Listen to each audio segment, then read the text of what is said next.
Hello students, welcome back. आज हम लोग बात करेंगे government intervention in international trade के बारे में। ये आपका यूजीसी नेट के यूनिट 1 का टॉपिक है। तो स्टार्ट करते हैं इसको। तो क्या क्या चीज़ें होती हैं जो कि हमारे गवर्नमेंट गवर्नमेंट किस तरीके से हमारे इंटरनेशनल ट्रेड में एक तरीके से इंटरवेंशन करती है, मतलब हमारे इंटरनेशनल ट्रेड में कोई ना कोई पार्ट प्ले करती है। तो उसको हम लोग समझेंगे। तो पहला जो पार्ट है वो है प्रोटेक्टिज्म। तो इसमें क्या है, national economic policies design to restrict free trade and protect domestic industries from foreign competition. तो गवर्नमेंट क्या करती है, हमारे लिए ऐसे ट्रेड पॉलिसीज़ लेके आती है जहाँ पे हम फ्री ट्रेड कर सकें। मतलब जो ट्रेड के टैरिफ्स होते हैं, जो टैक्सेस लगते हैं, उसको गवर्नमेंट हटा के, ताकि हमारा कोई भी गुड्स महंगा ना पड़े डोमेस्टिक मार्केट के लिए। तो गवर्नमेंट ये सब फैसिलिटीज़ हमको प्रोवाइड करती है और हमारे ट्रेड को फॉरेन मार्केट में प्रमोट करती है इस तरीके से। तो ये अलग अलग जो हेडिंग्स हैं, इसको आप अच्छे से याद कर लीजिएगा क्योंकि एग्ज़ाम में ये हेडिंग्स ही आते हैं। नेक्स्ट आते हैं टैरिफ। टैरिफ क्या होता है? A tax impose on the imported products effectively increase the cost of acquisition for the customer. अब टैरिफ क्या होता है? जब आप कोई भी गुड्स इंपोर्ट करते हैं तो आपको गवर्नमेंट को टैक्स पे करना पड़ता है, उसको हम टैरिफ कहते हैं। क्योंकि गवर्नमेंट पसंद नहीं करती जब आप गुड्स को इंपोर्ट करते हैं, क्योंकि गवर्नमेंट के ऊपर वो कहीं ना कहीं हमारे जो फॉरेन एक्सचेंज है वो बाहर चले जाते हैं। इसलिए गवर्नमेंट इसमें फ्री ट्रेड आपको नहीं देती इंपोर्ट में। अगर आप एक्सपोर्ट करते हो तो उसमें आपको गवर्नमेंट फ्री ट्रेड देती है, क्योंकि गवर्नमेंट चाहती है ज़्यादा से ज़्यादा एक्सपोर्ट हो कंट्री से। नेक्स्ट आते हैं non tariff trade barriers. A government policy regulations और procedure that impedes trade through the means other than the explicit tariffs. इसमें क्या होता है कि नॉन टैरिफ ट्रेड बैरियर्स मतलब जहाँ पे टैक्स नहीं लगता, लेकिन उसके अलावा और अलग रूल्स एंड रेगुलेशन गवर्नमेंट लगा देती है, जिसको जो गवर्नमेंट पसंद नहीं करती, कि जिस चीज़ का ट्रेड पसंद नहीं करती, अगर आप उसका ट्रेड कर रहे हैं तो गवर्नमेंट वहाँ पे अपने नए रूल्स और रेगुलेशंस और गाइडलाइंस इशू करती है, ताकि आप उस चीज़ का कम से कम ट्रेड करें। तो ये सब तरीका है जहाँ पे गवर्नमेंट इंटरनेशनल बिजनेस में इंटरप्ट करती है।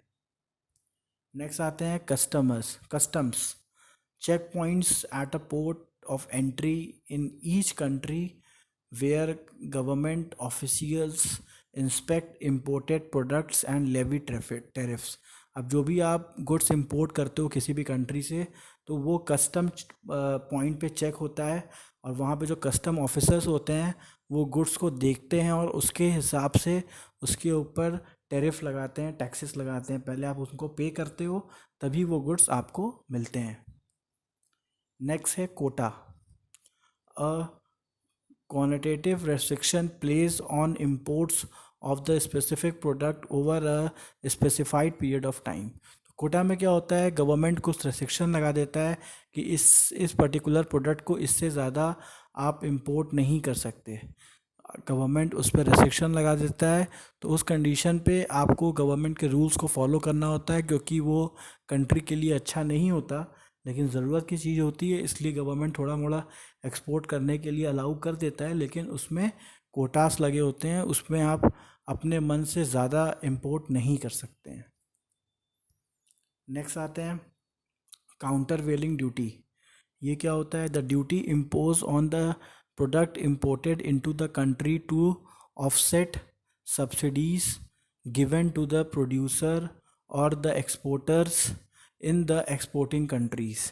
इसमें क्या होता है, कुछ ऐसे गुड्स होते हैं जहाँ पे जो इम्पोर्टर्स होते हैं, कुछ ऐसे गुड्स होते हैं जिसमें इम्पोर्टर्स, जो कंट्री के इम्पोर्टर्स होते हैं, उनको कुछ सब्सिडी दिए जाते हैं। तो ऐसे गुड्स को हम लोग काउंटर वेलिंग ड्यूटी कहते हैं। मतलब वो जो सब्सिडी दिया जाता है, तो उस पर्टिकुलर गुड्स को लेके गवर्नमेंट ज़्यादा जागरूक होती है कि आप इसको इंपोर्ट कर सकते हैं। नेक्स्ट है export control. A government measure intended to manage or prevent the export to the certain products or trade with the certain countries। Government कभी कभी कंट्रोल भी करती है कि आप ज़्यादा इंपोर्ट ना करो, ठीक है। गवर्नमेंट कोशिश करती है कि आप एक्सपोर्ट पे ज़्यादा ध्यान दो, और कंट्रीज़ को ध्यान में रखती है कि कौन से कंट्रीज़ के साथ हमें ज़्यादा से ज़्यादा एक्सपोर्ट करना है जो कि हमारे इकोनॉमी के लिए अच्छा है।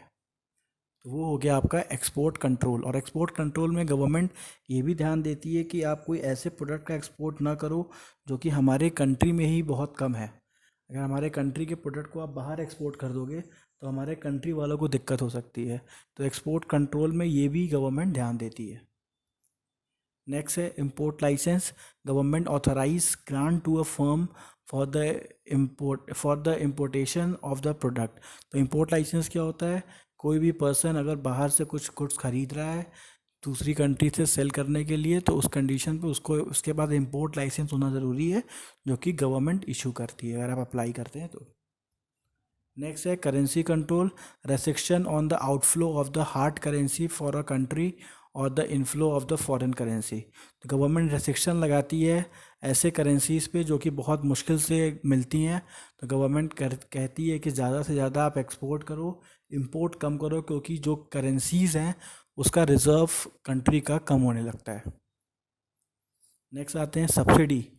Monetary or the other resources that government grants to the firm or a group of the firm, usually intended to ensure that their survival by facilitating the production and the marketing of the products to reduce price or the encourage export। तो export को encourage करने के लिए government आपको अपने पास से अलग से डिस्काउंट कराती है आपके प्रोडक्ट्स पे, ताकि इंटरनेशनल मार्केट में आपके प्रोडक्ट्स को लोग ज़्यादा पसंद करें और ज़्यादा उसकी डिमांड आए और आपका एक्सपोर्ट बढ़े। तो ये होती है सब्सिडीज जो गवर्नमेंट देती है अपने एक्सपोर्टर्स को। नेक्स्ट आता है dumping. Pricing exported product at less than there normal value, generally for the less than their price in the domestic or the third country market और less than the production cost. कभी कभी dumping government को करना पड़ता है जब government अपने cost price से भी सस्ता सामान बाहर एक्सपोर्ट कर देती है, ताकि अपने कंट्री का प्राइस ना ख़राब हो, अपने कंट्री के फार्मर्स को नुकसान ना हो। तो अपने कॉस्ट प्राइस से भी कम पे गवर्नमेंट उस चीज़ को बाहर एक्सपोर्ट कर देती है, तो उसको हम डंपिंग कहते हैं। नेक्स्ट है anti dumping duty. The tax impose on the product deem to be dumped and causing injury to the procedure of the competing product in the importing country। तो जिस भी कंट्री में आप मतलब जो भी नुकसान होता है उस पर्टिकुलर डंपिंग को लेके, तो उसमें गवर्नमेंट एंटी डंपिंग ड्यूटी भी लगाती है, जिसके वजह से जो इम्पोर्टिंग कंट्री है वो वहाँ से कुछ पैसा वो कमा सके गवर्नमेंट। नेक्स्ट आते हैं investment incentive. A transfer payment of tax made directly to the foreign firm in order to entice them to invest in the country। तो इन्वेस्टमेंट इंसेंटिव क्या होता है कि यहाँ पे एक कंपनी जो गवर्नमेंट होती है वो ट्रांसफ़र पेमेंट करती है टैक्स के ज़रिए, जिसमें कि जो फॉरेन फर्म हो ज़्यादा से ज़्यादा हमारी कंट्री में पैसे इन्वेस्ट करें। उसके बाद आता है foreign trade zone FTZ। A foreign an area within a country that receive imported goods for assembly or other processing or re-export for the custom process treated as if it is outside the country's border। तो अगर कोई ऐसा location है जहाँ पे goods को import किया जा रहा है असेंबलिंग करने के लिए ताकि फिर से री एक्सपोर्ट किया जाए, तो ऐसे एरिया को गवर्नमेंट ध्यान रखती है, जिसको हम लोग बोलते हैं foreign trade zone FTZ, foreign trade zone. उसके बाद दूसरा है मैक्यूलोडरस। इसमें क्या होता है? Export assembly plants in the northern Mexico along the US border that produce components that typically finished products determined for the United States। तो ये एक ऐसा असेंबली प्लांट है जहाँ पे यूएस बॉर्डर के पास है, और वहाँ पे जो गुड्स की असेंबलिंग होती है और वहाँ से गुड्स को एक्सपोर्ट किया जाता है। थैंक यू स्टूडेंट्स, हमारे चैनल को लाइक करिए, सब्सक्राइब करिए और शेयर करिए। Thank you.